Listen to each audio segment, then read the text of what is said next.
All right, let's go. All right. Well, hey, thank you for joining us today.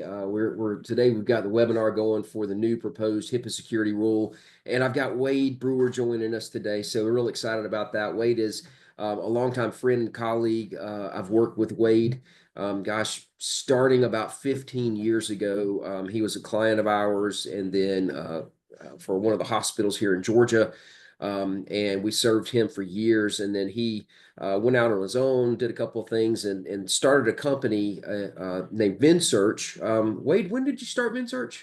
In 2020, 2020. January Okay. 2020, yes. And a couple of years after that, we joined up with VinSearch, or a year or so after that, and partnered up with them because VinSearch is a unique company that basically is, well, you know what? Wade, I'll let you tell us Yeah, instead of sure. me.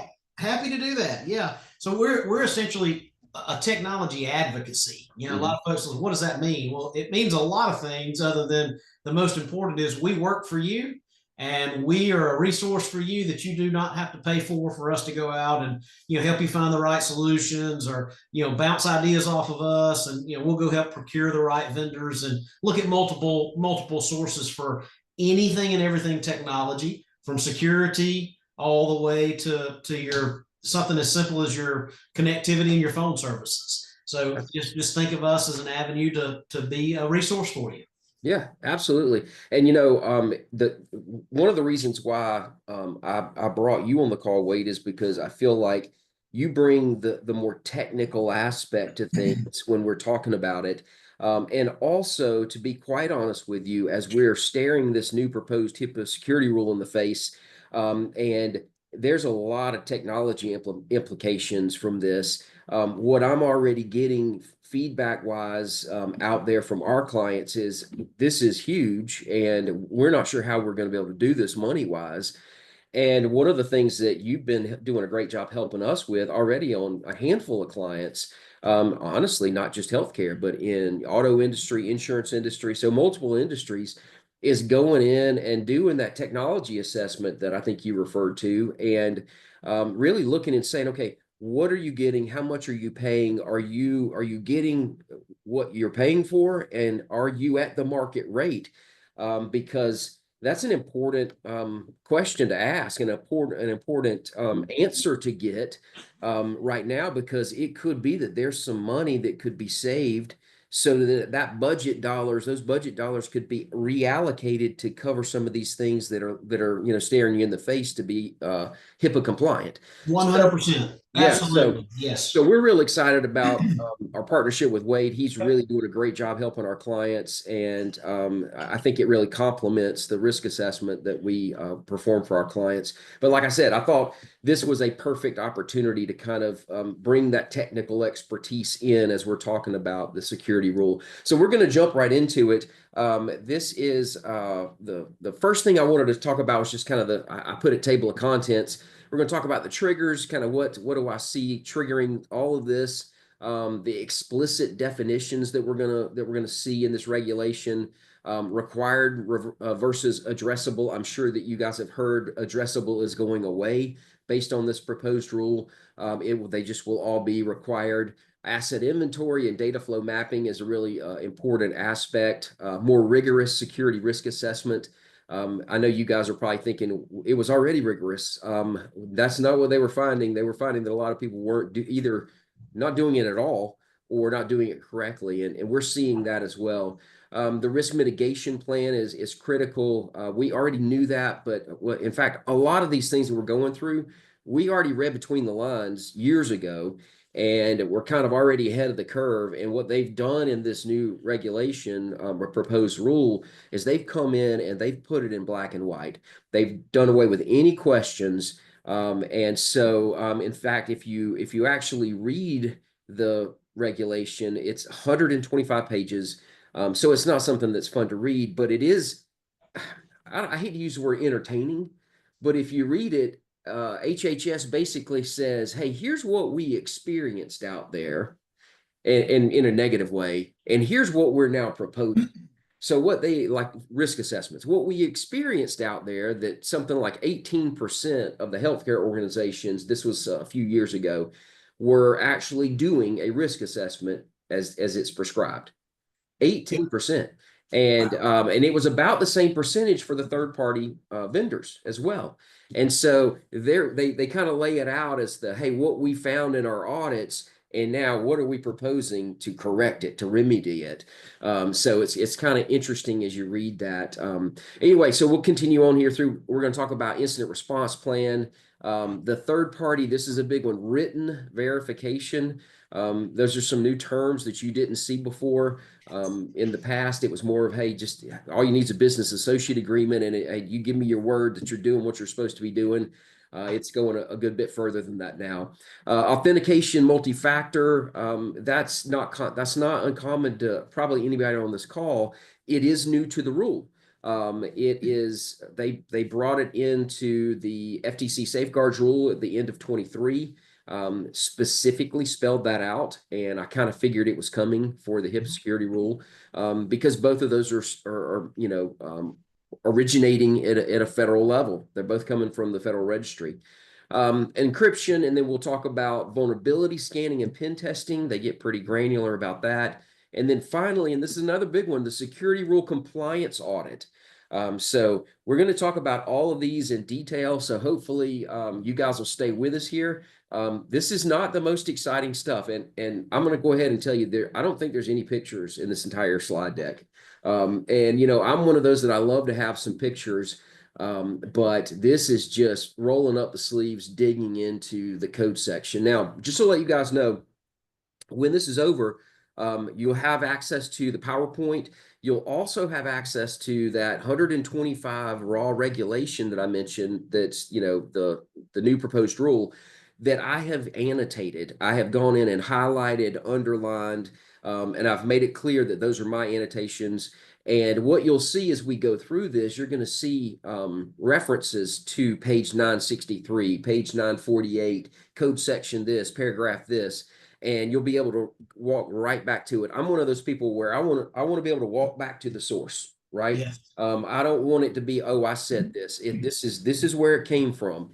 So let's jump into the triggers. Since 2018, there's been about 264% in large ransomware breaches increase. That's huge, obviously. HHS's audit of OCR's audit program. So HHS audited the OCR audit program. And what they came back with was that OCR's oversight of the audit program wasn't effective in improving the cybersecurity protection. Well, obviously, that's the whole goal of this. So you know where this is going if that was one of their first findings. The other thing was the audit program was dormant for 8 years due to the lack of funding. That was excluding breach audits. Trust me, if you have a breach, there's not going to be a funding issue with you getting an audit. But as far as them just going out and doing random audits, there was a lack of funding. So that kind of went dormant for a few years there. So 20 to 24, hacking in healthcare was up by 30%. 20 to 24, ransomware was up by 45%. Previous audits found several areas where regulated entities were not fully compliant. And again, that risk analysis, risk assessment requirement is one of the most common threads. And it says both of which are now enforcement initiatives at OCR. But if you go out and you look at OCR's breach listing, it is amazing. The majority of them, one of the top things is they do not have a risk assessment, and which, I just did a webinar yesterday for FTC safeguards rule, and I likened it to a wagon wheel, and the hub being that risk assessment. I mean, you can have the controls or those spokes. You can be missing a control or missing a spoke on a wagon wheel, or have a spoke or a control that's weak. It can still function. If you miss that risk assessment, that is the core, that is the nucleus, the hub, and it really puts you in a vulnerable position when you're not, assessing everything in its entirety. That's right. And yeah, Tony, I'll add something to this. Yeah, absolutely. If you don't know what you don't know, right? And what we're seeing across the whole spectrum of healthcare is, increased hacking. Obviously, you call that out here. And, if you're doing your due diligence, it's going to come out a little bit better because, like you said, at least you're doing the diligence. That wagon wheel doesn't crumble from the core; it continues Hmm. to roll. But there have been records of some of these organizations that are, not doing the due diligence and not implementing these procedures and things. And, these it's scary nowadays. It can shut a whole facility down. I mean, it has Yeah. been done, and some of this there has been a record of facilities that do not recover from an attack because the cost that they Hmm. could have avoided from the beginning if they'd have done the due diligence. So these are real measures and these are real statistics. Yeah, you're exactly right. And I think we talk a little bit about it, but we've talked about it for so long. What we've really tried to make sure is that our clients are stay far clear of willful neglect. And what you're talking about is that willful neglect bucket, which means, and I always equated it to a gross negligence. If you're just non-healthcare related, just Mm-hmm. common law practice, gross negligence, right? And that being, hey, look, the fines are pretty much quadrupled from a federal government, fines and penalties. And then I don't know, I'm not a lawyer, but I have to believe the civil lawsuit monies jump up significantly if you are blatantly, obviously not in compliance with the federal regulations. And so, yeah, so there's a lot to it. And when, I don't think we hit on it in this one, but we haven't even mentioned the cybersecurity insurance policies. Exactly. If you're Yes. not in compliance with federal regulations, there's a huge likelihood that they're not going to pay out. That's right. Yeah. And And a lot of organizations also don't think about this, but the cost of the cyber policy is going to go lower mhm, when you're doing the things you're supposed to be doing. it's a great point. I'd rather pay that money to get it done right than Yep. I had to have to pay the money on the back end. Yeah. It's a little bit different, but my dad was an insurance salesman his entire career, retired with it in insurance sales, and he shared with me he was not a typical sales guy. He very much was intending to meet a need, and he said to me, he said, son, you never want to sell somebody something that they don't need. He said because eventually they're going to realize they don't need it, and then they're not going to be happy with you. And Exactly. and the bottom line is and again, not from a sales perspective, but if you're doing the wrong thing, eventually you're going to realize it, and then you're not going to be happy that you've been doing the wrong thing all those years. Which is why we won't do a whittled down version that won't withstand an audit, because if they pay us for 5 years to do something that's really not worth its weight in paper, and then they Mm-hmm. get audited, they're not going to be happy. And so that's been our attitude from day one, which was about 12, well, more like 15 years ago, was, hey, we're going to do it right. And so that's really where we've gone from. All right, let's talk about some of these new definitions. This is kind of comical, and maybe it takes a special person to read a federal regulation and find humor in it. But that's the kind of guy I am, right? So when I was reading through this, they defined the word access, and I guess I just take for granted that we know what we're talking about when we talk about access, but it's talking about a user having access to the system and data. And it is not, you have to look at the context for these words, look at the context in the regulation, and that's really what they're honing in on. Um, Access doesn't mean, well, can you walk through the door physically? It depends on the context, and they are really explaining this out. That next one there, deploy and implement. Again, you'll see those page reference numbers. You can go in and look at that once we done with this, and we push this out. But they define the word implement. I've had clients where I've gone in and we've said, hey, look, do you have policies and procedures? Are those the control being? Do you have policy? Have you implemented policies and procedures? And Right. their answer is yes, yes, we have. And I'm like, okay, perfect. So some cases they'll actually have them in writing. They have the physical policies and procedures, but then as you look at the procedures, it says that they have these controls, the A, B, and C control in place, and they don't. And you're saying, well, wait a minute, you said you had implemented this. They said, well, we did. There's the paper right there. That's They not consider the implemented. policy implemented when they've established that policy. That's right. And when you say that you've implemented policies and procedures, What that really means, and we've known this, is, hey, look, not only do I have it in writing, but I'm doing the things that we say in this, in Yes. the procedures, the controls, And they're records of it. happening, right? And they're working. Yes. And they go through to the point of explaining that. I think we're going to dig into that in the next slide. Electronic information systems and information systems, it includes people, another definition. They define multi-factor authentication. I think that was pretty straightforward. Security measures, they use that term, and I want you to realize when you see security measures or safeguards or controls, they're all really the same three. They're all the same thing. It's just three different ways of saying it. So, for instance, in the FTC safeguards rule, you hear the word safeguards. What you're hearing a lot in this is security measures or controls. What have you got in place? What control security measure do you have in place to help protect that data?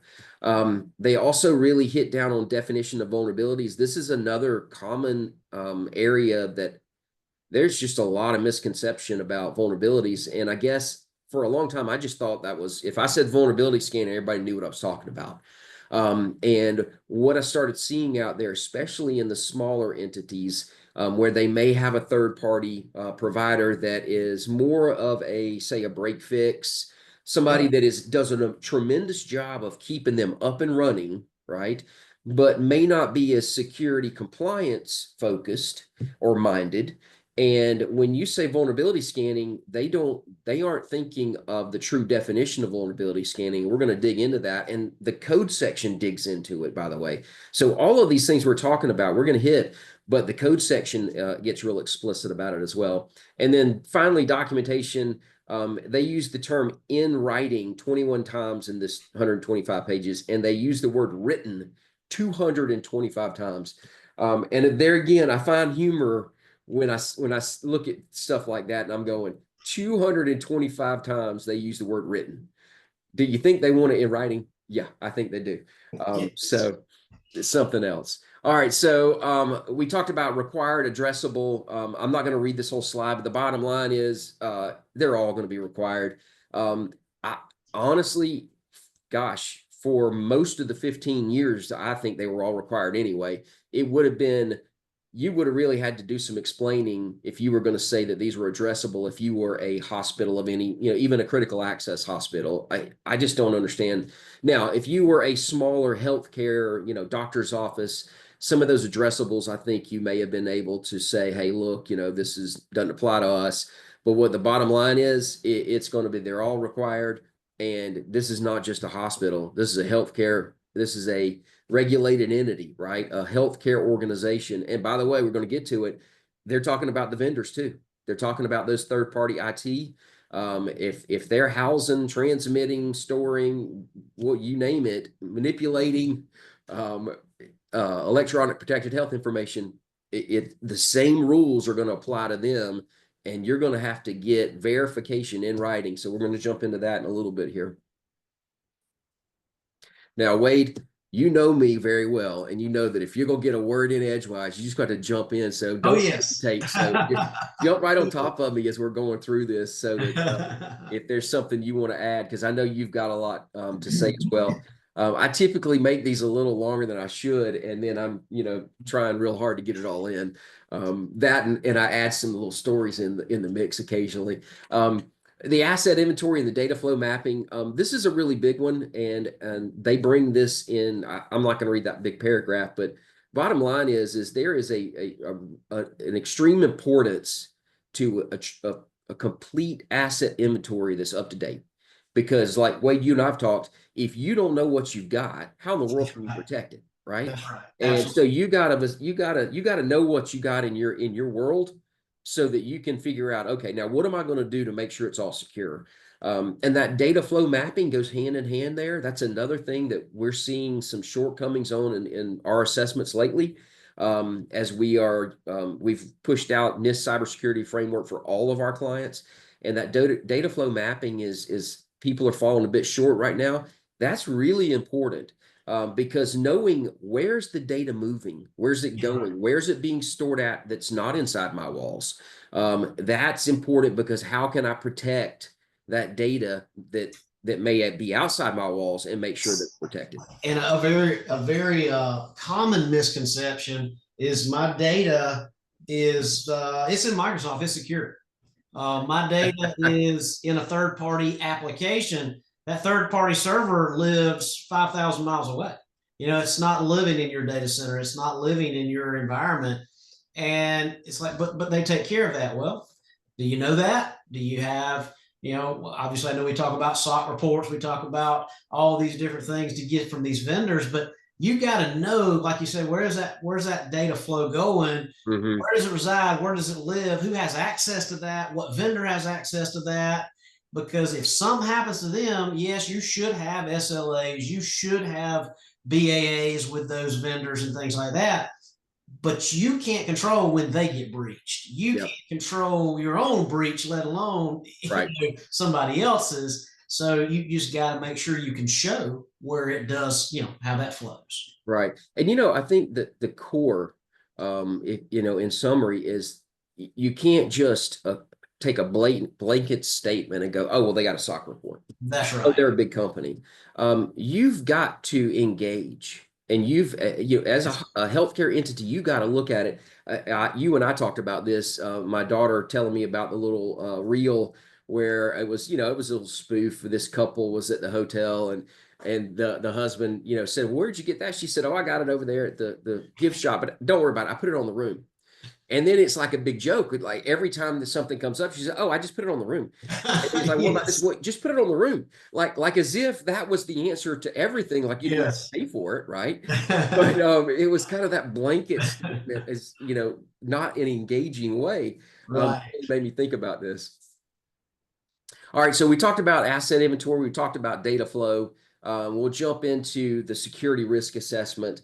They laid out, now there's no doubt that, in fact, if you read the regulation, the prelude, where they talk about it before they say, well, here's what we're proposing, they talk about the fact that even after the wording, they literally said, even after we made, they didn't use the word tons, but tons of information available for free about risk assessments, risk analysis on their website, how-tos, everything.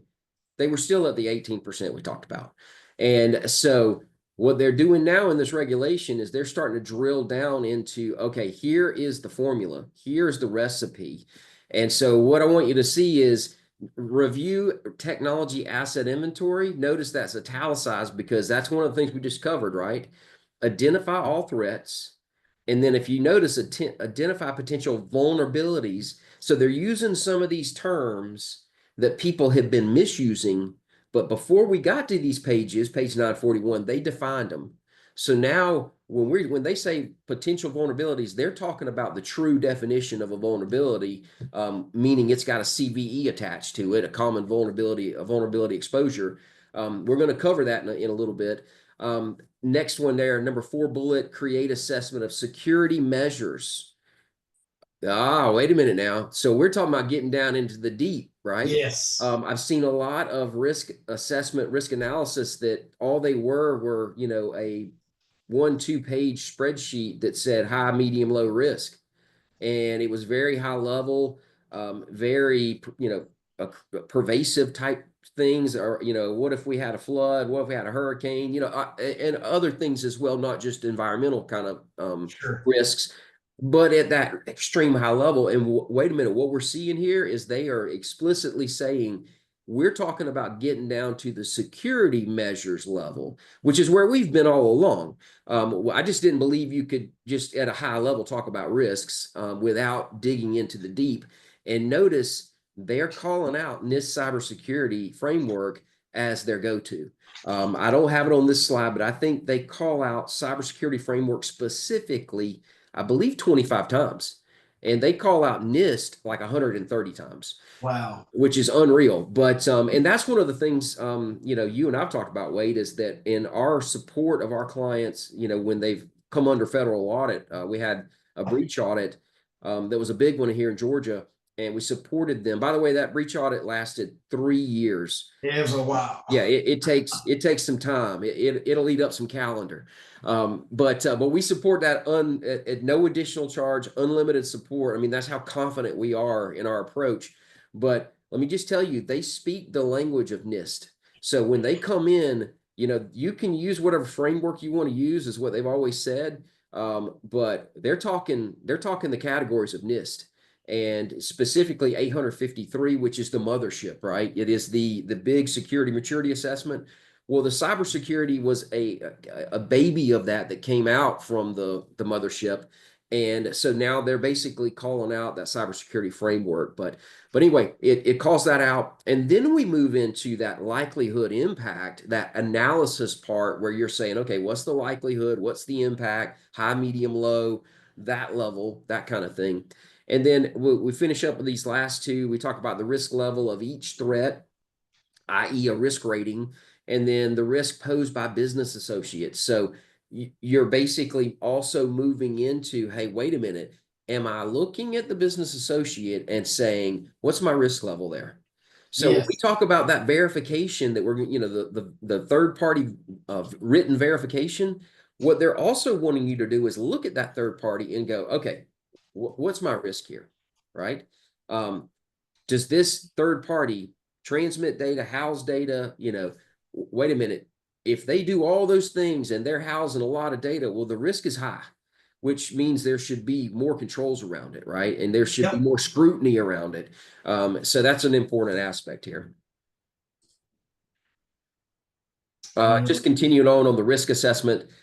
This is another one of my things that I thought was a little bit funny, and that is that basically they in the original rule they said periodically do a risk assessment, which everything that I read translated that into annually. And when you come under audit, they don't ask for the last 5 periodic assessments.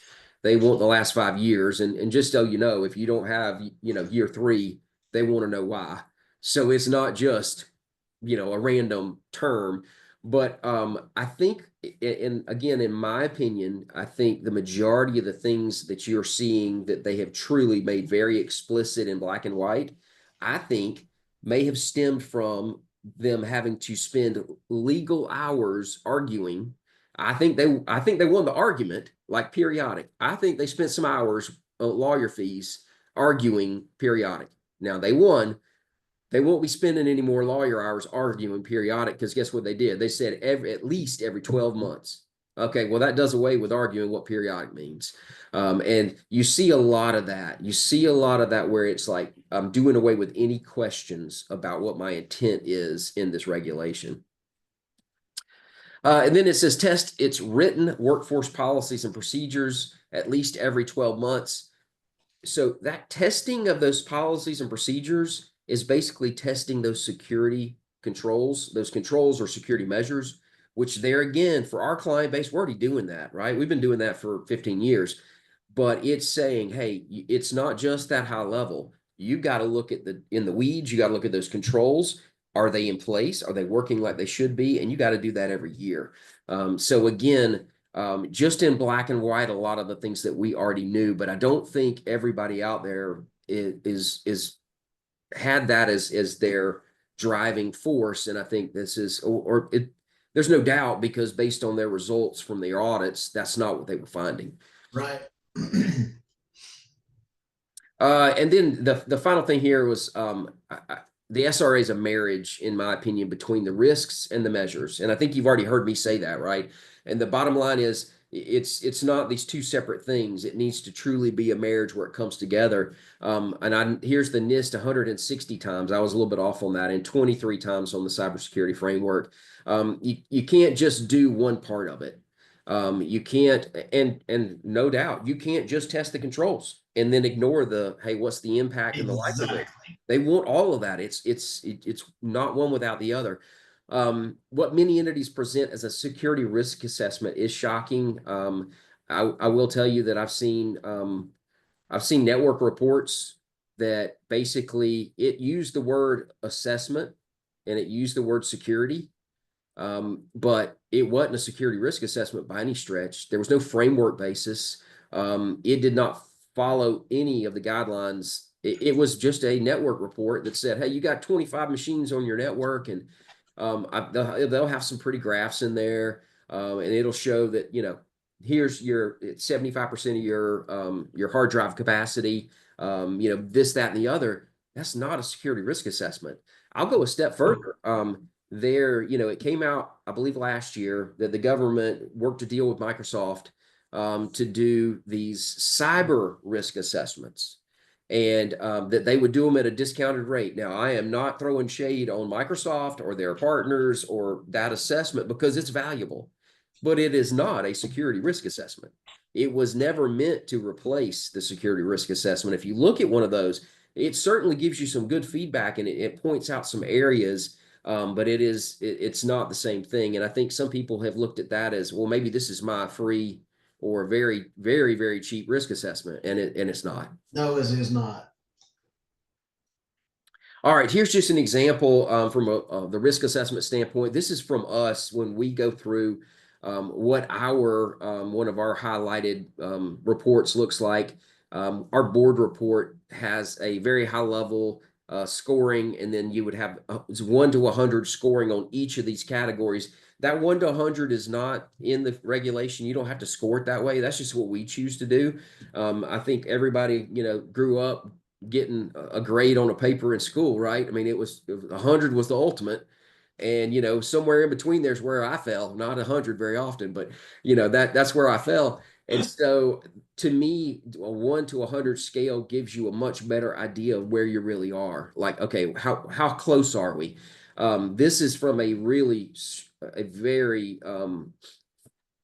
fine-tuned machine client of ours, and they're doing a tremendous job. And I'll show you on this next page the marriage of this. I'll talk real quick about that. Here is the 108 risks. And what we did, and this is, you don't have to do it this way. This is just the way we chose to do it because it made sense. And it truly married the two.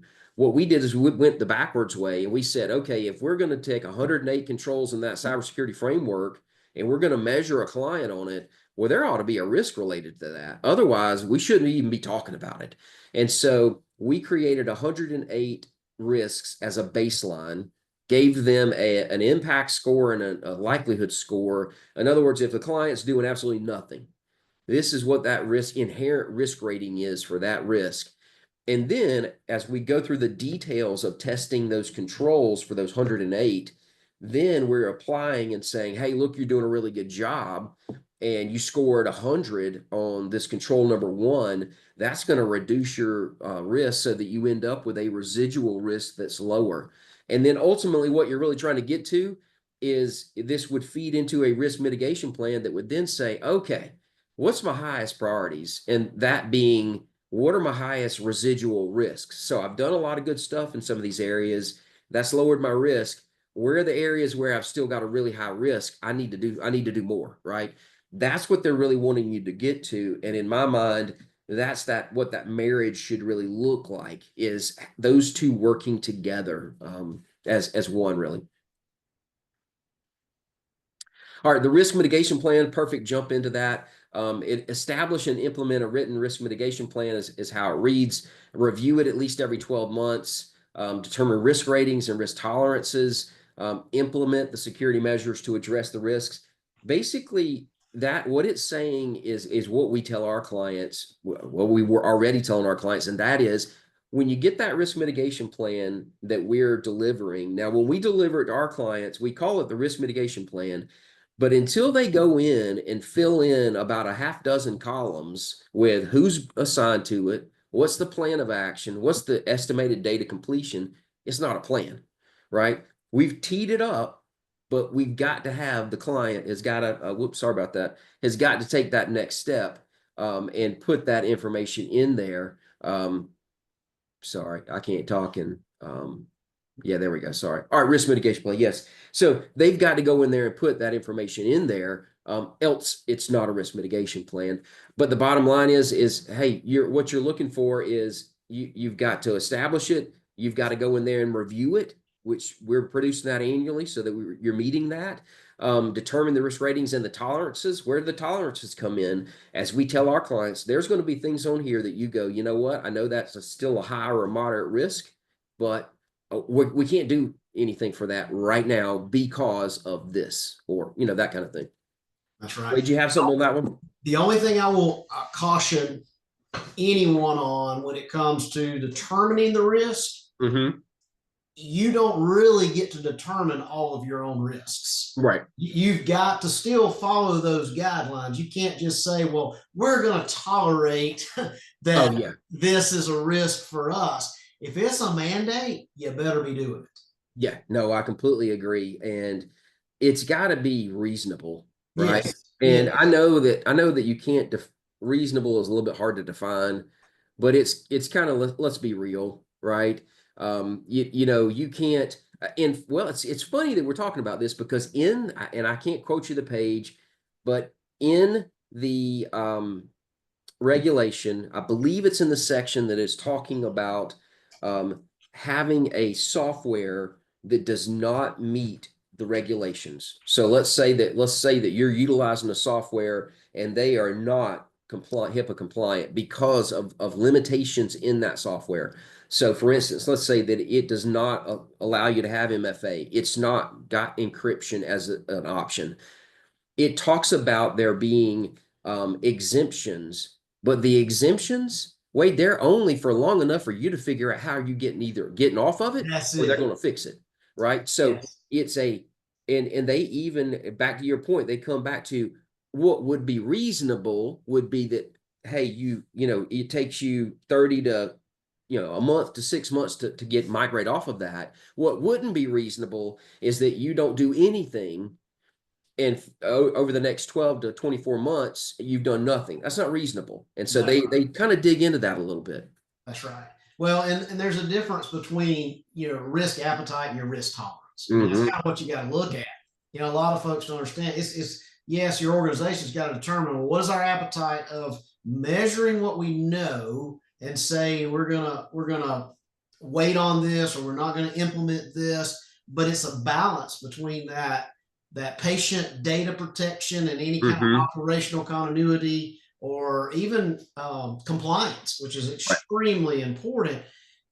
A lot of organizations say, well, yeah, I get to determine my own risk. No, you do, but you don't. Yeah. You still got to look at that and identify those threats and vulnerabilities. You still got to look at what's the likelihood of that impact and then prioritize those risks based on. That's why you need an assessment. You don't know what your risks. I mean, you know what the comprehensive risk is, but you don't know what you've accomplished versus what you have not. Use that assessment to say, oh yeah, we don't have an appetite for this. I can have an appetite for this, or there is zero tolerance for this. We have to do it, and so on and so forth. Yeah, MFA. If this passes, MFA is a great example, right? Very good example. Because it's not about your appetite.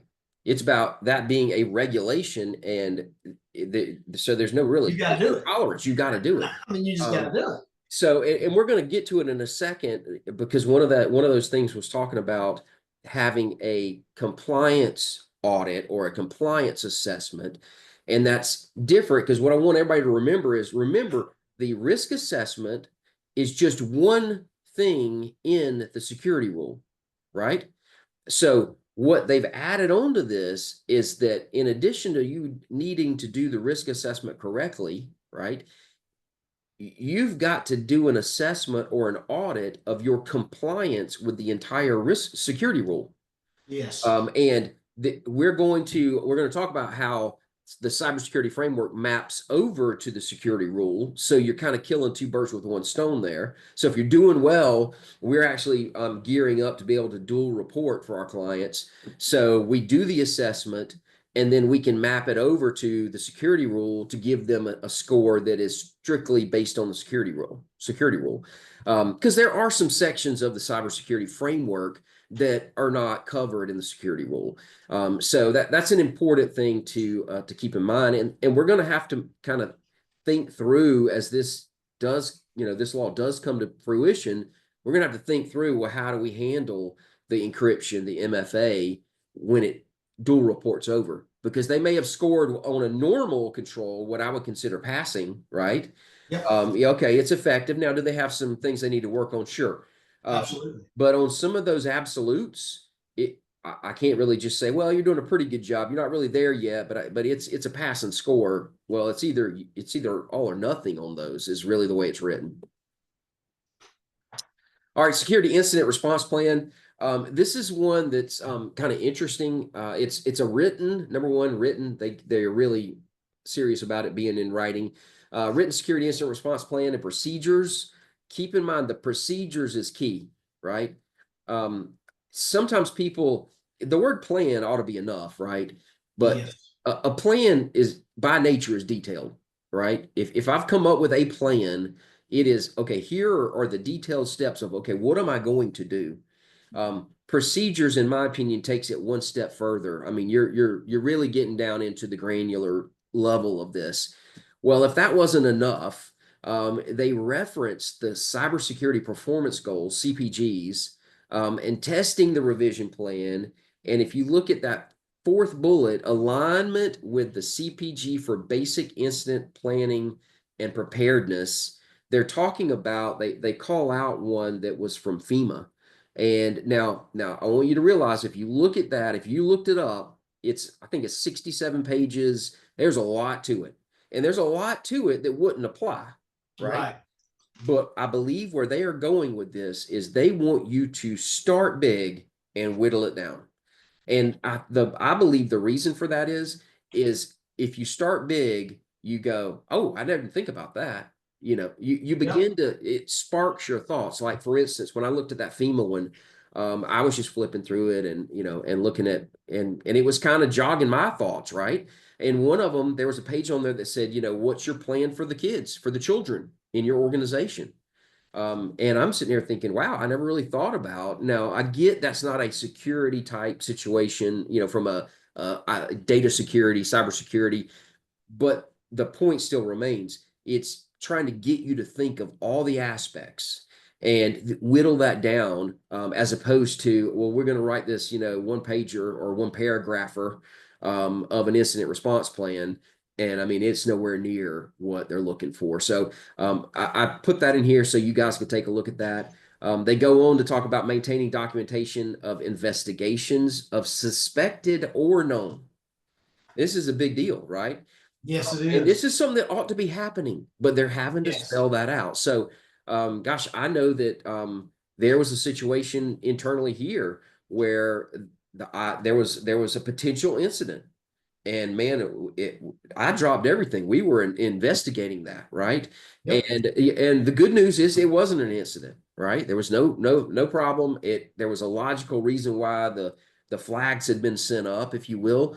And Right. so the good news is all was good, but we did investigate that, and that's what they're saying. It's not just ignoring this stuff; it's investigating and documenting that you investigated it and you basically cleared it and said, "Hey, this was not an incident. We thought it may have been, but it wasn't." Proof is the most important thing in anything, right? I mean, that's Yeah, and in this case, it's one of those where they're not going to do. My philosophy is trust but verify. yep, You can't do that with this type of services. You have to be able to verify. They're going to want to see the documentation. They're going to want to see what you've done. And so, right. as long as you've documented it, though, guess what? You're going to be more covered than Right. if you did not document it. Yeah. Wade, that's something that we preach constantly to our client base, and that is number one, in our experience with the federal auditors, if I'd say that a risk was lowered because of a control that was in place, they ask the question, why did you lower that risk? And if your answer is, well, because we have this control in place and it scored well or it's doing well, what was your basis for that? So what they're basically getting to is show me Show it. how you came to that conclusion. Yes. And that's man, that definitely is a trust but verify mentality. So and the other thing I tell our clients is we really do, as internal auditors, really is what we are end up being for them. We really do try to find the least cumbersome administrative version of doing that. If there's something that you can accomplish documentation wise to support it, where it takes little to no effort on your part, I'm all about it. I mean, it's not about creating this administrative beast that Right. at all. So we don't want to create work. We want to make it as efficient and as the least amount of effort possible. All right, talking about third parties, we'll dig into this for a second here. The big deal is the risk assessment process, access to the risk process.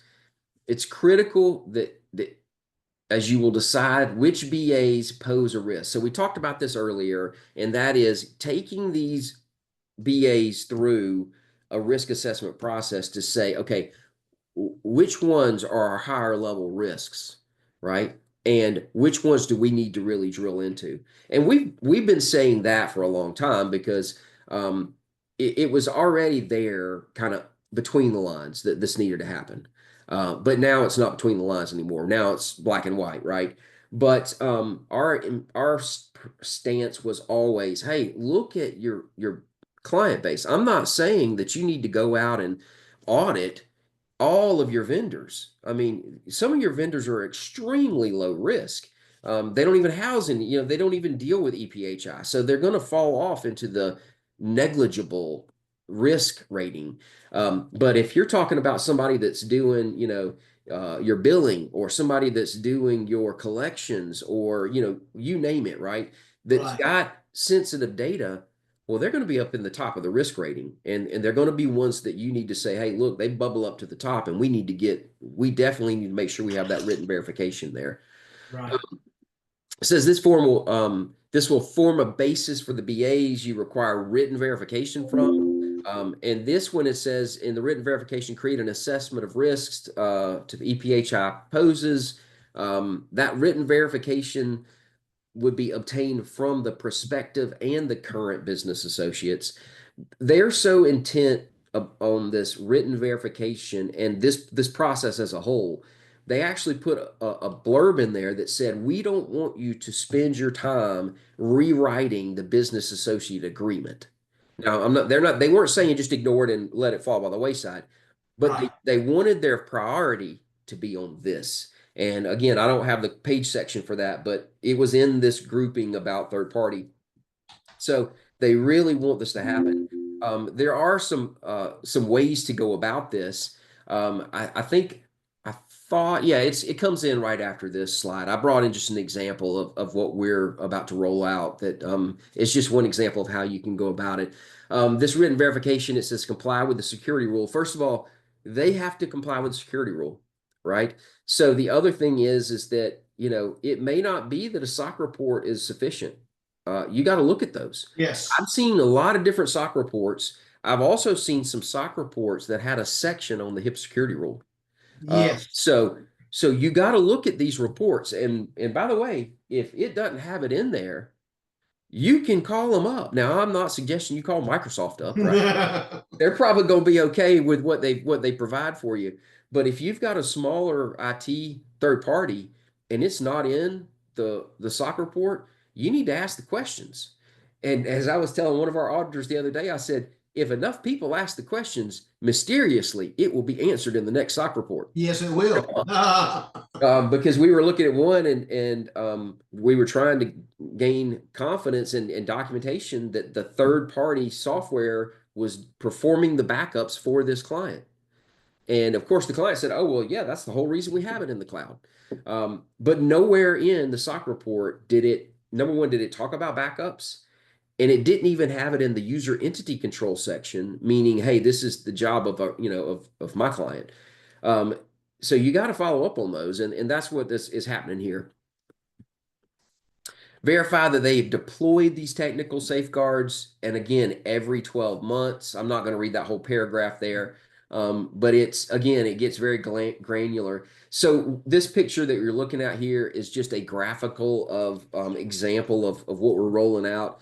So the approach that I'm going to roll out for our client base, Wade, as you know, I'm always trying to come up with, okay, how do we get there? That's How do we right. meet it for the least amount of money, the least amount of effort, and it's valuable information, but we didn't overspend. Our Yes. clients didn't have to overspend. So what we're doing is we're going to roll out questionnaire that goes through and it hits these basic things. It's going to hit, do you have are you compliant with HIPAA security rule? Do you perform a annual compliance audit? And then it's going to call out the MFA, the encryption, some of those explicit items. And then one of the items it says is, are you performing an annual risk assessment? And of course, they're going to say yes, right? That's kind of easy. Yeah. Well, if they say yes to that, it drills into a sub questionnaire that then says, that ask to me the penetrating questions that really reveal what the real story is. So it says, okay, what framework are you using? And it gives these that you're looking at on the screen. It gives these three choices of frameworks, none of above and then other. By the way, I've seen some folks that gave us a risk assessment if as we were doing audits on the behalf of somebody else. Um, and it was not based on any kind of normal framework. And so that other category over there. Now, by the way, these graphicals are just internally. We just were making up answers so that we'd have some graphs. Right.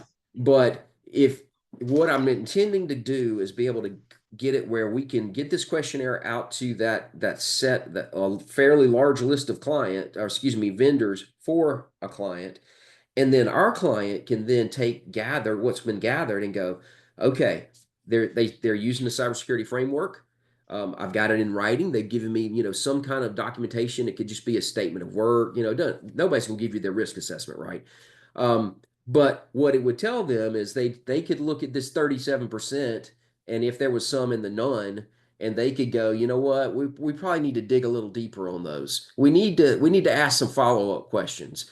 So it cuts a lot of work out and it makes it a very efficient process. And you've done what was required of you by getting it in writing, written verification. This is what this is.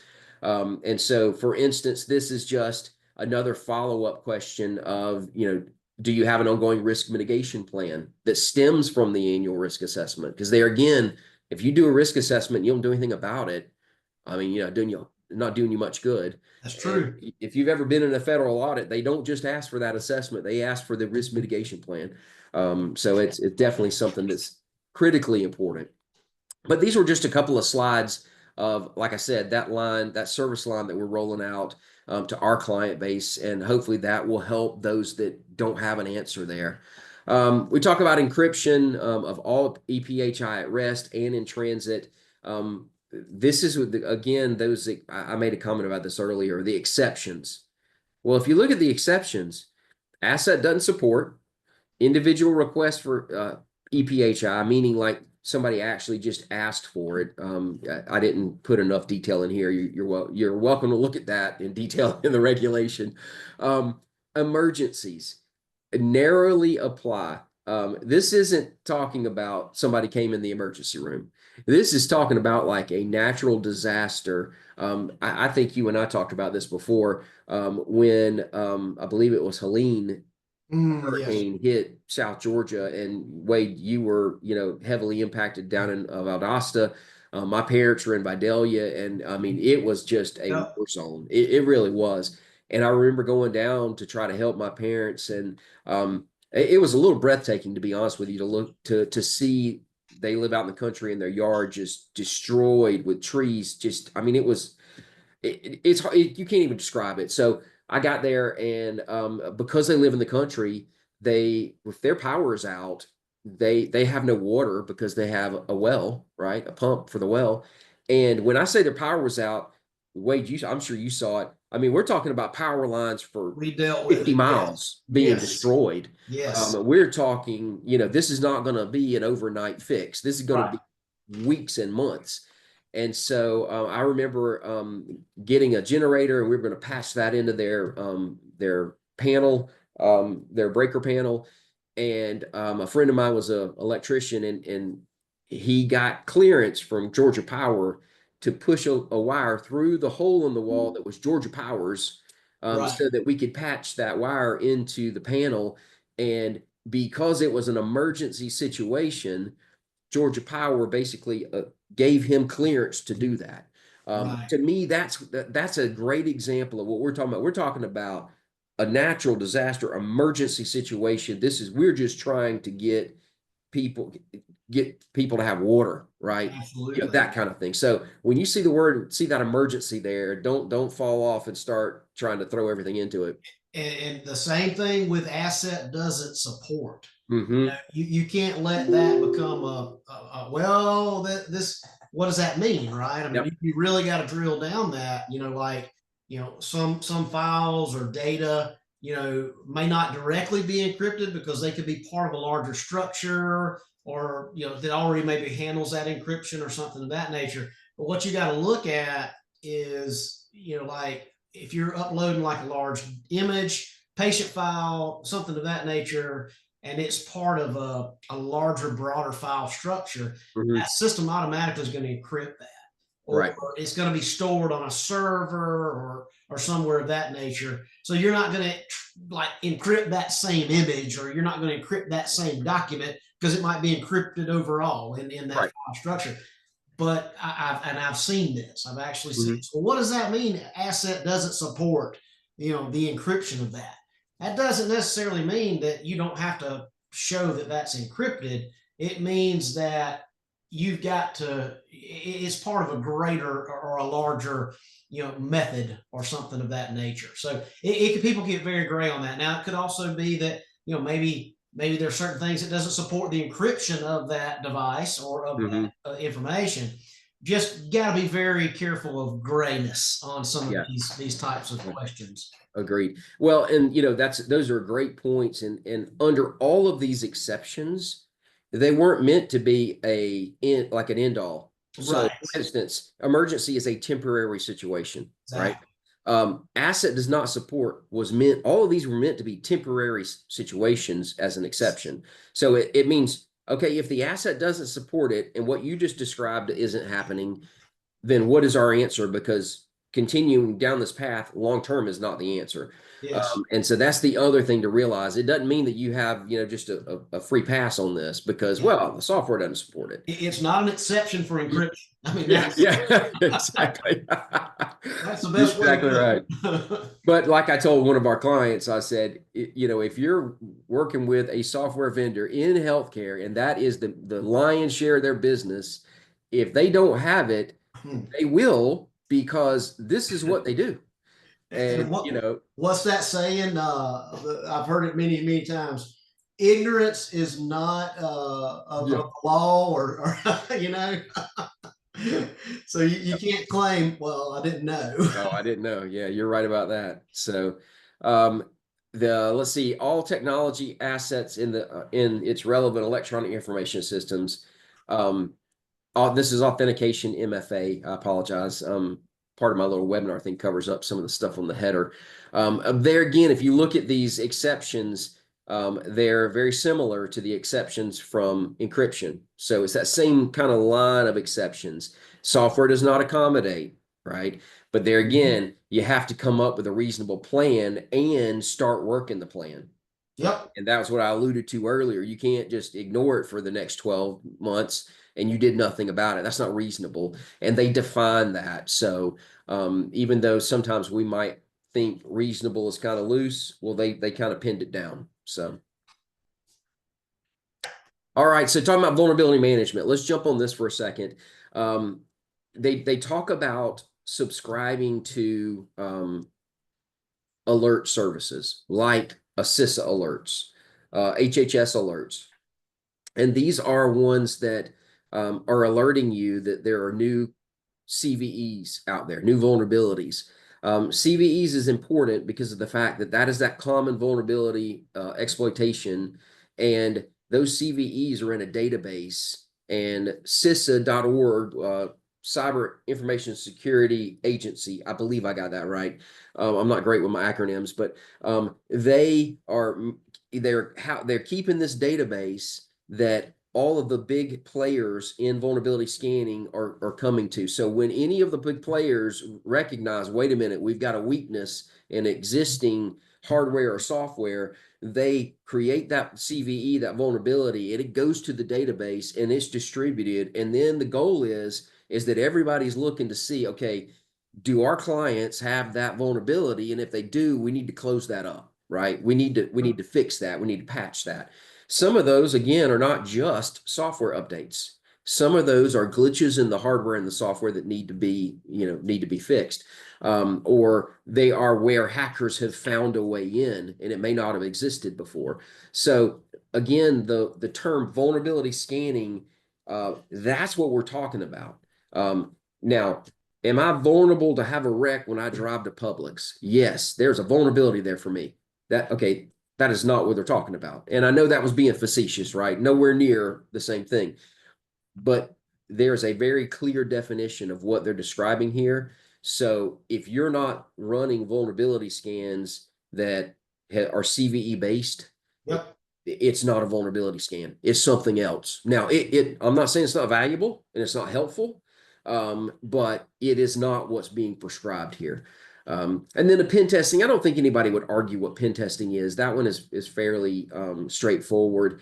I've always explained it or described it as vulnerability scanning is saying, hey, you got an open door, open window. Yep. It's basically identifying those weaknesses. Pen testing walked through the door and said, hey, by the way, I'm in your living room now. And, Yep. you're out of popcorn. I was going to make some, that kind of stuff. So that's where the pen testing comes in. It was not a requirement in healthcare before, and they've added it. It is a requirement in the FTC safeguards rule, which again, another federal one that came after the security rule. So I kind of expected this was going to happen and it was going to get added in. All right, so how are we doing? We're over time by just a couple of minutes here, but we are almost done. I've already talked through the CVE, the patches, the mitigation, the pen testing at least every 12 months. You'll have that as reference points. The key here to remember is vulnerability scanning. If you just do vulnerability scanning, what good did that do you if you don't do anything with it? You got to look at the reports, you got to analyze, you got to look at the risks, and you got to put the patches in. You got to look at the mitigation for some of these things. And some of it may be, I got to get rid of that old HP printer that's end of life. You know what I'm saying? And, Yes. I didn't really think about that as being a risk on my network. And so that's, by the way, I just scratched the top off of a very big issue that we are not going to have time to talk about. And that is having devices on your network that aren't supported. Big Yes. issue that's Yes. basically in this regulation, and it's causing a lot of grief for a lot of people. Operating systems as well. Windows 11, anything Yep. Windows 11 upgrades mandatory. That's Yep. coming. Yep. Exactly. All right, so vulnerability management says written policy and procedures on patch management, implementation of the controls within the policy, mitigation of known vulnerabilities until upgraded or replaced. Again, pretty straightforward. The backups of EPHI, they got pretty granular on this.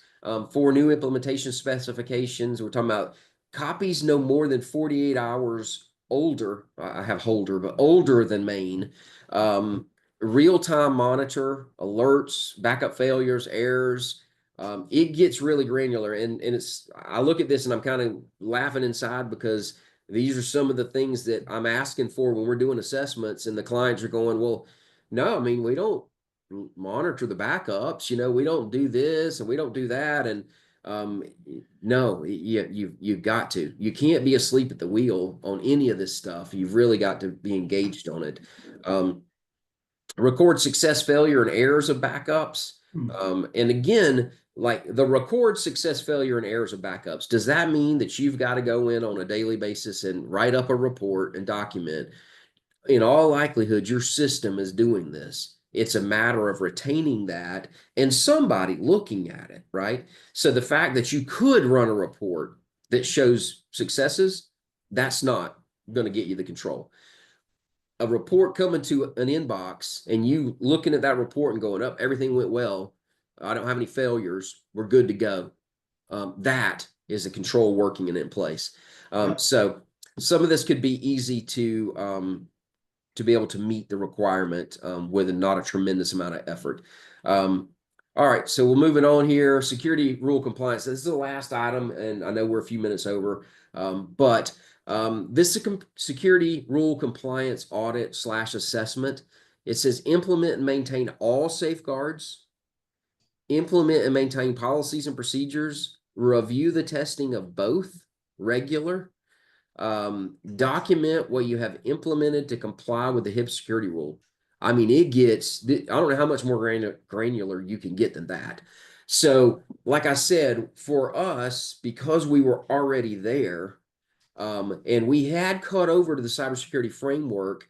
And the nice thing is that if we put that dual, if a client elects to have dual reporting, the work we're doing on the risk assessment, we can basically have it mapped over to the security rule and basically say, here's the security rule, and here's how I scored on every one of the security measures or controls that meet those regulation requirements.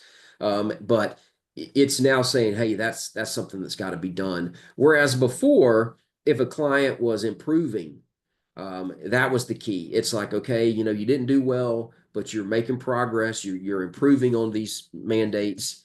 The days of improvement are over, I think. That's what we're seeing. Yep. All right, I think that might finish us up. It does. Hey, there's our contact information. So I included you, Wade. Wade was Yep. on another webinar with me, and I kind of left him off the last page here. But I did not forget you this time, brother. All good. All We're good. good to go. But man, I really do appreciate you jumping on the call with me. Yeah. And, it's been a pleasure. And hopefully for the folks listening, this has been something that's been helpful. If you guys have questions, our contact information is Reach there. out. This for those that weren't able to attend, hopefully they were able to register because the video will be made available shortly after we close this out. But that's all I've got today. So listen, you guys take care. And until next time, Wade, we'll talk soon. Thank you so much. Y'all take care.